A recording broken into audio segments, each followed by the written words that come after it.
played Lost Ark for the first time today, and I'm super excited to share with you what I learned, what I liked, where I think things went wrong, and whether I would ever play it again. Lost Ark is co-developed by Tripod Studio and Smilegate. It was first released in South Korea in December 2019, and that is obvious by the graphic art and even some of the voiceovers. The game was released in the US on February 11, 2022, published by Amazon Games. Since its launch in the US, the number of maximum daily players have nearly doubled from over those in Korea. There were around 280,000 players online when I logged in for the first time. You have to select a server to play on, so I just chose the first one that was offered to me. Lost Ark has 7 classes to pick from, with various subspecialties. Classes include the warrior, mage, martial artist, female, martial artist male, gunner female, and assassin. I didn't really understand why they had to separate male and female out this way, because gender should not influence gameplay, in my opinion. There are some customizations for your character such as hair, eye, face, lipstick, blush, and voice, as well as armor. I love purple, so of course I had to select as much purple things as I could. Otherwise, it just wouldn't be Miloa. The first 2 hours of Lost Ark was amazing, as it felt immersive. I was really getting into the storyline, and the RPG was great. But once you enter into the MMO world, it's the same old. Run here, do this quest. Run there, take that to that person. Kill this beast to collect items to turn in. I opted to continue playing the storyline only, but by the 3rd hour of the main storyline was all over the place as well. The combat was smooth and easy to pick up. I like that they took the time in the intro to teach how to actually use all the keys on the keyboard because it made gameplay so smooth. I liked being able to navigate with the mouse and it felt natural. I also appreciated that this was not a first-person shooter type of game, but rather a third-person where you look down upon your avatar to control its behavior and who it interacts with.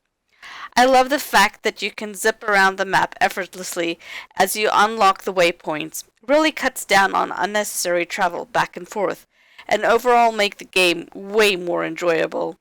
I thought it was wise of them to give you a mount from the beginning and not wait until much later. This meant you could quickly move across. Okay, and I'm gonna add one more here. The overlay map was an excellent touch. Really helps you to navigate where you're going without obstructing the view, and still letting you see what is going on around you. You don't have to stop and read the map, you can just go. Please hit the like button to help the algorithm, and hit the subscribe button to never miss an episode. I find the content of Demons vs. Angel Battle to be old and worn out content. I've seen it in anime, and frankly, I'm tired of seeing it in these games as well.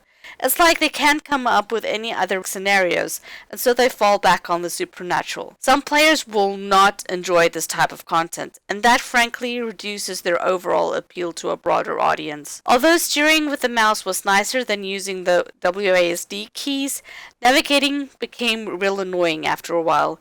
Even if you had auto traveling turned on, you still had to continuously click which direction you wanted to go in. This took some time getting used to, and it took me out of the world and out of the story, so I considered it to be a barrier. When picking classes, it wasn't very clear what specialty the classes has, say healing versus tank versus DPS. My assassin is a great melee character, and although I haven't looked at any of the others, just browsing through the intro did not help me to define that. It has almost become standard practice in these games to have those clear classes. Perhaps I just need to play this game some more before that will become obvious. Not being able to click and drag items from the inventory to the quick slot bars were also annoying. Or should I say it was unclear what items were skills that had to be learned versus what were consumables.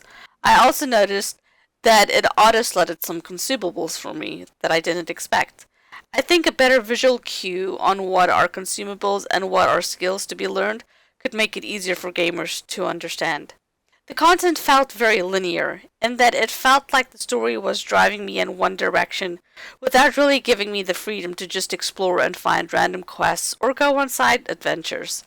I love exploring new worlds, but the first 3 hours the gameplay was extremely linear and more RPG than MMO in my opinion. Will I play it again?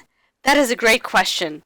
I will probably play it a couple more times to really give it a chance and see if it is for me. I'm interested in seeing how the rating system works and if those fights are even a challenge. Overall, I found thematically the content to be very dark and not really my cup of tea, so I'll have to see if this is really something that I get into or not. I had an absolute blast exploring a new world and hope to do more of these videos for y'all. Thanks for watching.